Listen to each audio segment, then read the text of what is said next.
Greetings, fellow Earthlings. Welcome to another episode of And Another Thing with Dave. Seeking the truth, exposing the lies. Remember, together, we are unstoppable. Keep on digging. Greetings, fellow Earthlings. Welcome to a podcast with me, Dave, and Another Thing, and Travis. We're going to be talking about what is next for the U.S. of A. Hashtag red pill.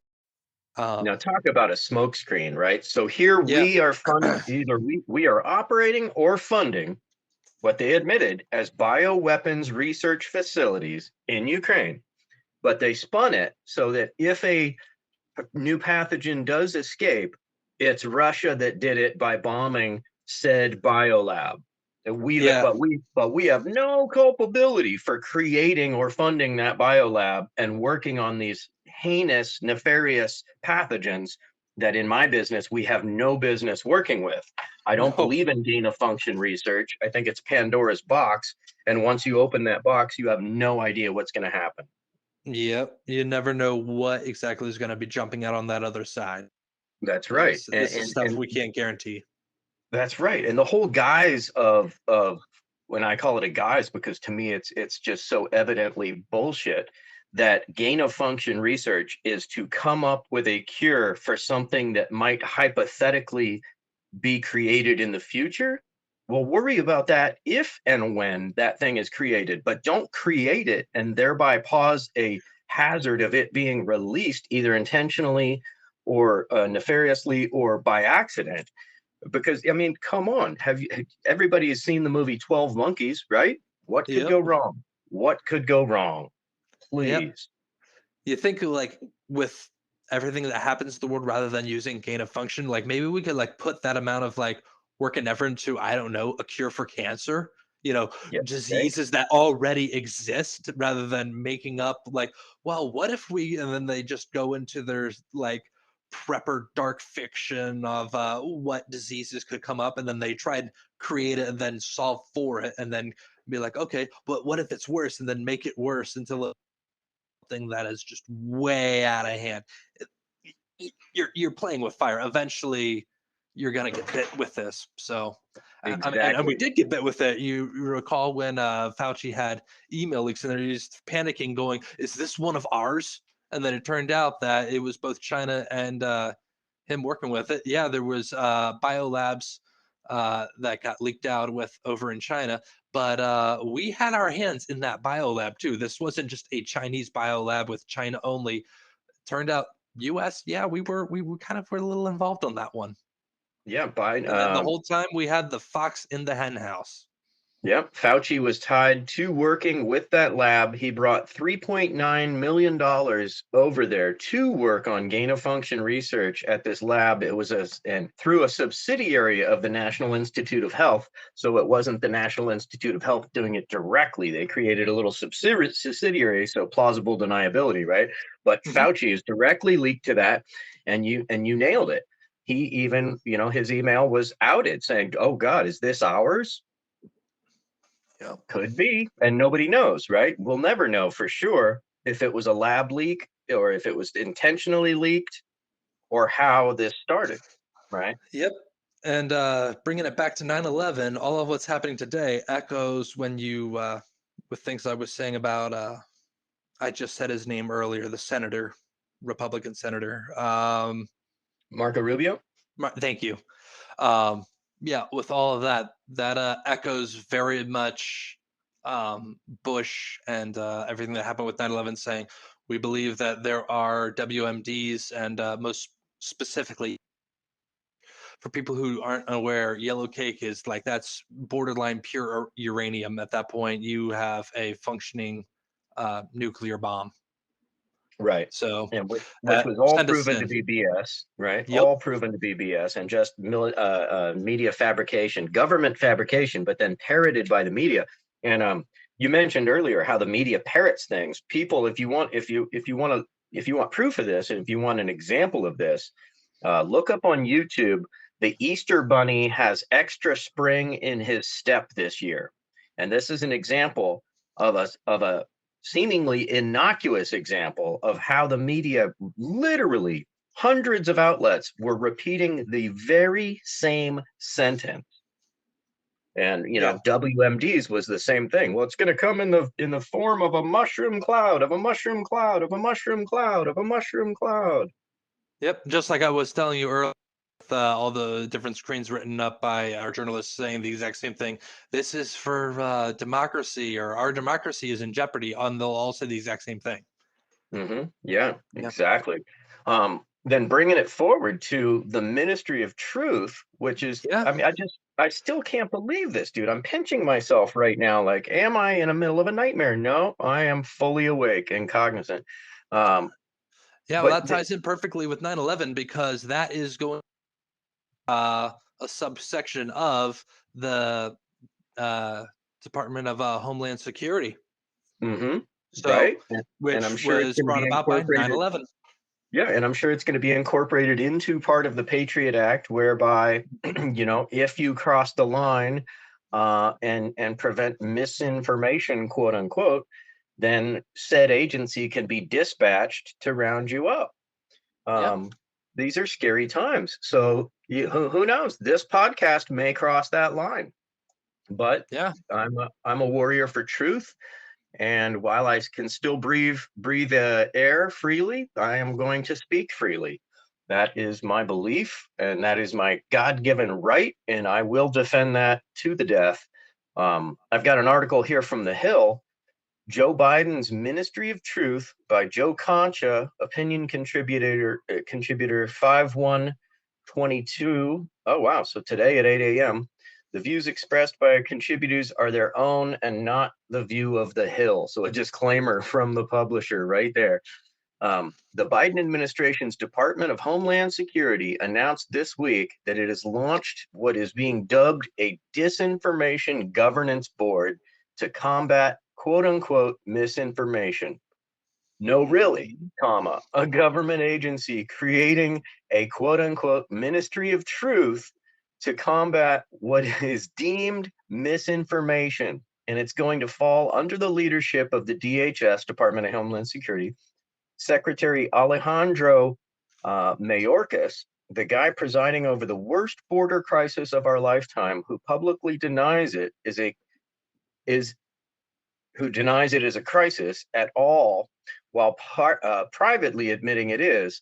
Who better to give more responsibility in a democracy that largely rejects government intervention over free speech? What could possibly go wrong? The person chosen to lead this new quote unquote Commission on Public Information under Mayorkas is Nina Jankowicz, who calls herself a disinformation fellow. Wow. And a Russian disinformation expert. Wow. This is always a fun game to play. Let's say government Ron DeSantis, Republican, has decided to create a disinformation governance board in the state of Florida. And to lead that effort, they say he chose someone who once openly pushed a partisan conspiracy theory. You can only imagine the exclamations about a chilling attack on democracy and totalitarianism rearing its head from the Sunshine State. Here's what Mayorkas' choice to helm Biden's Ministry of Truth once said about Hunter Biden's infamous laptop, which many on the left and in the media dubbed as Russian disinformation in the weeks before the 2020 election. We should view it as a Trump campaign product, Jankowicz said of the story at the time, not to mention that the emails don't need to be altered to be part of an influence campaign. Voters deserve that context, not a fairy tale about a laptop repair shop, she also tweeted in October 2020. Well, it turns out the laptop from hell really is just that for Hunter Biden and possibly his father, the sitting president.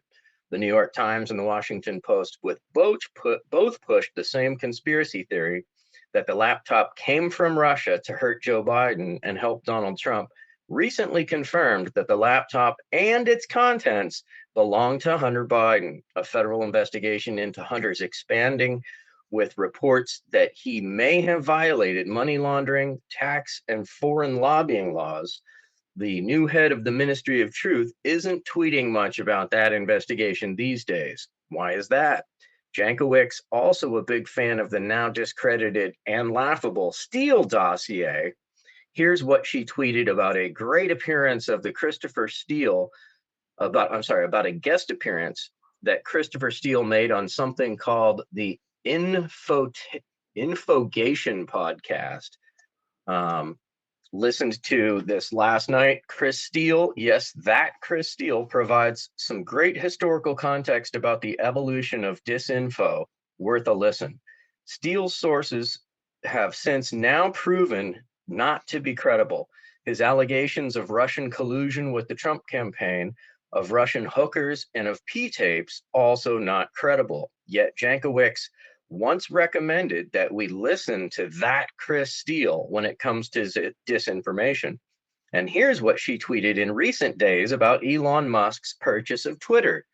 Last week, quote unquote, last week I told at NPR Michael, I shudder to think about if free speech absolutists were taking over more platforms, what that would look like for the marginalized communities, which are already shouldering disproportionate amounts of abuse. This pro-Steele anti-Musker will report to Mayorkas, who has said in Congress testimony this week that he inherited a broken and dismantled immigration and border security system from the Trump administration, and that only Congress can fix this. He added, yet we have effectively managed an unprecedented number of non-citizens seeking to enter the United States. Border crossings have skyrocketed under Biden, Mayorkas, and surpassing an estimated 2 million in 2021. The numbers weren't remotely near those under Trump. It was the Biden administration that stopped the border wall construction and ended the effective Remain in Mexico policy for asylum seekers. It was Biden who, as a presidential candidate, urged migrants to surge the border, and they listened. The guy whose agency is launching a disinformation governance board, also without evidence, accused his own Border Patrol agents of whipping migrants, saying that it painfully conjured up the worst elements of our nation's ongoing battle against systemic racism. You get the point. Mayorkas and Jankowicz are two of the last people who should be leading any quote-unquote ministry of truth, and the U.S. government shouldn't even have considered creating something like this to be run by partisans with political agendas. Bam. Unreal. Yep. Yeah. And to anyone who, I mean, literally, Ministry of Truth is straight out of Orwell 1984. That is like why don't we just like cut straight to the chase to something that people are a lot more familiar with and just call them stormtroopers? Right. Yeah. Or the ring wraiths or something like that. But I mean, like, if you're going to copy, like, for my Fed agents listening in to us, if you're going to copy a name of an organization and their job description, why would you pick something that is straight out like the very well known as the antagonist organization and just pick their name and their job description and say we're going to use this? And also, as far as people with the soft names like the Ministry of Truth, do you really think the people that are going to come knock down your doors and are going to be called the Gestapo, which originally was regarding quote unquote health? But did you really think it was going to be something called like the Death Squad or the Executioners coming through? They're always going to give it a soft name so that it can be like, oh, these people are here, they're good, they're for our, oh, the Federal Bureau of Investigations. It's never going to be called something that you think that is going to be, oh, this is obviously the bad guy, the force of Satan or something like that. It is always going to be something, because you have to have, you have to get people behind you. So it's always going to be something like that. Yeah. That's it. And the Ministry of Truth, but he puts in quotes, the Ministry of Truth. So I guess it's the Ministry of Disinformation. But do you really think the Ministry of Disinformation is going to be putting forth truthful information? And isn't it a joke that our government, that who we've pointed out many examples just in this conversation alone, not to mention our previous talks about government sanctioned misinformation. So what a Wouldn't that fall double under the oxymoron. CIA, you would think? You- Intelligence agency. But they're the specialists at it, right? I mean, Yep. you've heard that quote of Mike Pompeo as head of the CIA, right? That he said he was speaking to a college and he said, we teach whole courses on misinformation. We're specialists at lying. Yeah. And that's why from they the had head of the CIA's polygraphs. mouth. Sorry, Back in what's the that? early days, I said back in the early days, they had polygraphs to be able to train themselves on that. There you go. There you go. So you don't get your next golden bar until you can beat the machine, right? Yep. Yeah. So what a crazy time. Up is down, black is white, left is right. Do as the government says because they'll protect you. They always have your best interest in mind, and don't question authority. Yeah. I'm baffled that this isn't something directly under this. If you look at their motto, the work of the nation, the center of intelligence, the unofficial motto is a quote from John 8:32 in the Bible, and ye shall know the truth, and the truth shall set you free. That's they have that as their quote unofficial motto. You can look it up right there.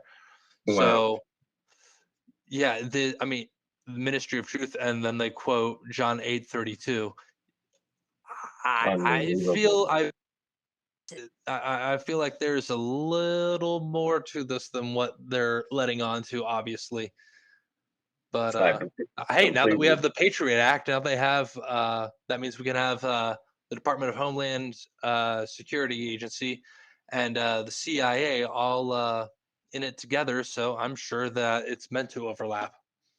Absolutely. And then the NSA is garnering all that information, of course, not to be used domestically, but it will be, and it has been. So if the NSA is the information gathering branch, the Department of Homeland Security is probably the legislative branch that will bring charges to you. And then the CIA are the boots on the ground. Right? Yep. Yeah. And to the people who I doubt you're the kind of person that listens to it that holds this kind of view, but for anybody out there that's rejoicing in this and thinking that now we can shut down our political opposition over it, okay, what happens when it's Trump? Because he's running again. What happens? How do you feel about Bush having that? The next Bush, it's inevitably somebody else is going to have it, and you're going to be on the other end of that gun. Is this really something that you want to be used against you? There used to be they make fun of the preppers, and preppers used to put out really stupid memes, or people that were really into that BS of anonymous, and would have the mask up, and the meme would say stuff like, "Think while you can," or at least while it's still legal. And well, now we're looking at it, and that might be going away soon. Because granted, you might be able to quote unquote think for yourself now, but I mean, thoughts mean absolutely nothing. Like the old saying goes, if a tree falls in the woods but no one's there to hear it, is there sound? You can have a thought, but that thought means absolutely nothing, and it has no value until it is either brought into existence by speaking of words or brought about by action. And normally, bringing about through action is the precursor to that is spreading of word. And your thoughts, until they get narrowing up, your thoughts mean absolutely nothing. Keeping it to yourself. And so the way you put that out is communication, whether it's social media, whether it's talking with other people or what have you. Until you vocalize that, until you actually give life to your thoughts are just simply free floating neurons and ideas that mean absolutely nothing. Your thoughts, what's that old saying? Your thoughts become your words become your action becomes your character becomes, or thoughts become Your habits come, your character becomes your legacy. There You you know go. that it is the most sacred part of who you are, which is your thoughts and your ability to communicate them. So yeah, this is all so that they can make sure that they don't have a repeat of 2016 where they let go of everything. Because remember, it was never supposed to be Trump. It was supposed to be, they had a model set out of either way the agencies get to win, whether it's Bush or it's Al Gore, whether it's Bush or Kerry, whether it is McCain or Obama, where it's Obama or Mitt Romney, and then they deviated from that and just go, well, we're just flat out, it is her time, it is Hillary Clinton's, and so it was supposed to be a big blowout, and it ended up completely backfiring because people have had enough of fake choices. Now you're starting to see, granted, he might not make it again and stuff, but you've unlocked Ron DeSantis and you've unlocked a lot of third party people. I personally, I don't go third party. I think there's a lot more hope for me to try to go and rebuild the party that I'm in than start a new one. But you're seeing that a lot with a lot of primaries and a lot of establishment Republicans and a lot of establishment Democrats, but Democrats in general are sweating bullets coming November because even when locally within your own party, there's a lot of primaries happening, and it's not a sure win yet. And this is Yeah. happening not just nationally; this is happening worldwide. France was so freaking close with it, with Macron versus who was that other person? I was extremely nationalist that they were running against. Yeah, Uh, well, it's been, I can't recall that name, but it's like you said, it's sweeping internationally, the move towards nationalism with yeah, which that's personally where I hold. You know, that this global American empire. You look how Rome spread across so much, but you can only go so thin until things start to crumble. And one of the ways that started was their economy and how they devalued their currency. And you look at Britain, similarly, and how they've crumbled, spread way too thin, and then they go through a crisis, and now they're reduced to pretty much an island. And then the U.S. same thing, and we're focusing on being reduced, and it looks like somebody else is going to be taking the reins. I'd like to just see just quite simple nationalism, value their country, value their ideals, value their local community. No need to go and spread out throughout us, focus on ourselves. We don't make our own medicines, we don't make our own food, we don't make our own fertilizers, we don't make our own build it. Well, I mean, maybe a little bit with our buildings, but most of our material imported elsewhere. yep. We The only thing that was left, the last block for America that we were exporting was culture, and our culture has been going to absolute crap to the point where other countries are saying, if this is what the West has to offer, we're not interested. And it could lead to um, us either 100% collapsing as a nation and as a society, or we might just be heavily, heavily reduced, like how England has been. And that could be hard at first, but that might end up being good for us. The only problem is the power vacuum on who's going to grab it, because it looks like China or Russia are butting up for it. It looks like Hmm. more heavily China. So I don't know how you, once you start going imperial for world domination, I don't know how you put this cat back in the bag to where it's just Nate. But Yeah. yeah, it's scary times to be I alive. I agree, and nationalism gets a bad name because everybody thinks Nazis, right? Thinks it's going to Yeah, go directly to totalitarian, authoritarian governments, right? Doesn't have to be that way. The nicer way of saying it is America first. Focus on, and exactly. it's a personal thing, right? They say focus on the 3 feet around you, then your local, then your household, then your local community, then your city, then your state, then your country. So it's basically that ideal. It doesn't have to lead towards some totalitarian or authoritarian government. It has to do with us putting ourselves and our communities before we go and try to change the ideals or the economies or the thought processes of some foreign country. But like, how about we fix the water in Flint, Michigan before we give 13 billion to Ukraine? Most people probably can't point out Ukraine on a freaking map. And you brought up the Hillary Clinton and the Trump thing. Well, here's how egotistical the DNC is or was, and I'm sure that the CIA or some three-letter agencies were in cahoots with them, but they picked Donald Trump as what they called a Pied Piper candidate, meaning he would lead enough people but they thought they would stomp him. So talk about delusional arrogance, right? Yep. That's what happens when they broke from their original game book that they've been doing for decades upon decades, and it bit them in the ass, thankfully. And you also mentioned that we're at this point in time, we're able to think freely, but for how much longer, right? Until the Neuralink's around, then they can trace our thoughts.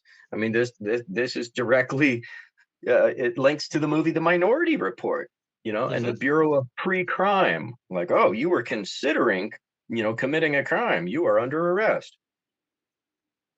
Yep. It's really not all that far away. Maybe 20 years at best. Yeah. I mean, look at China's their state of security right now with how they're lording over and monitoring their public. It's people wailing from the towers. Yeah. Oh, and I mean, do you remember back in 2020, Michael Bay put out, I watched the movie while we were under lockdown, a movie called Songbird. No. And we're like, okay, you never saw that movie. I'm writing it down. Oh my gosh, it's fiction, but it came true in like a year and a half, where it was based on COVID-24, because this was all to take place 5 years in the future. You knew as soon as COVID hit, like Michael Bay's like, I have a job. So the gist of the story is there's quote unquote the Munies. So they get to go out and they have bracelets, identify them as Munies. The whole place is under one big giant lockdown. And so there will be a small batch of people doing the work so that people can live in lockdown. And they hit on different things like the debilitating ethics that it has to people who just have relations with the screen and how it will affect your personal and social life. But then one of the things that it has them do, the main plot of the movie is he knows this girl via video chat, listens to her streams, and has the hots for her, and she kind of has the hots for him. And so he just wants to run away and get away with her. And but one of the things that's holding them back is constantly they will have a notice come up on their phone that they have to take a picture of themselves, and they have to do this. You have about 15 minutes to go and send it from when the notice comes out on your phone. Otherwise, people will come and take you away to what they were calling Q camps, for quarantine camps. Wow. And so the people would go and take pictures of them, and would also test their vitals. And so they would see things like their temperature and all that stuff. That's happening right now over in China. And this was a movie that came out in the winter of,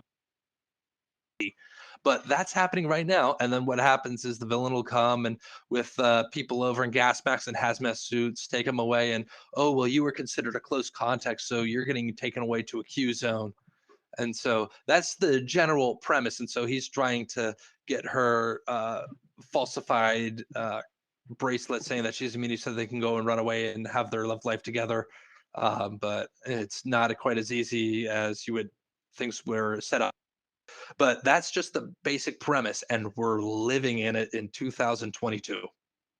Yeah, absolutely. Oh man. I mean, and what's going to happen when we, a ton of working class stiffs, blue collar stiffs, lose their jobs to automation, which is just around the corner.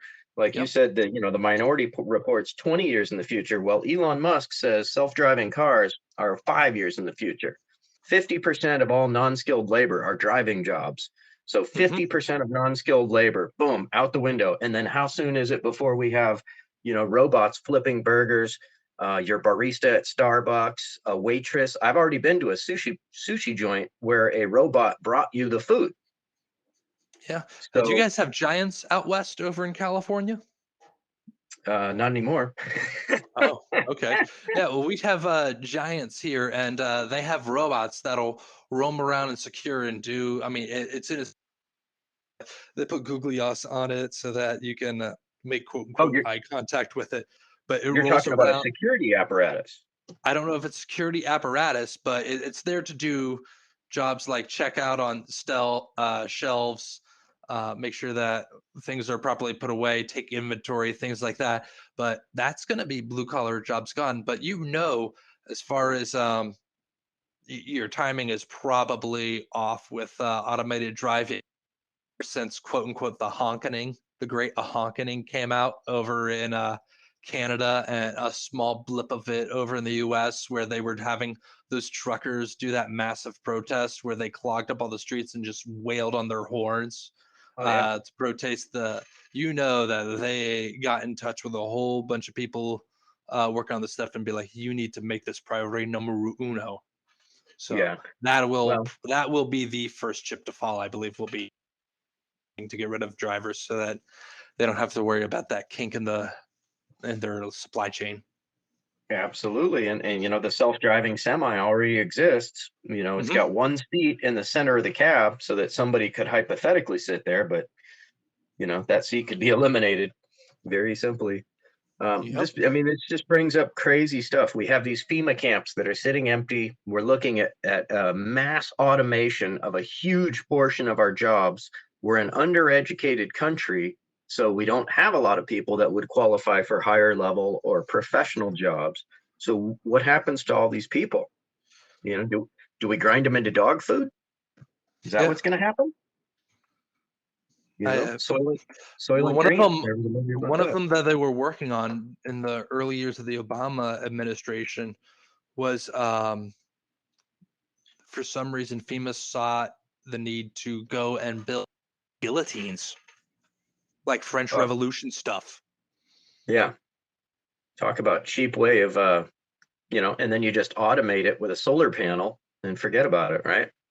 Yeah. Wow. Unbelievable.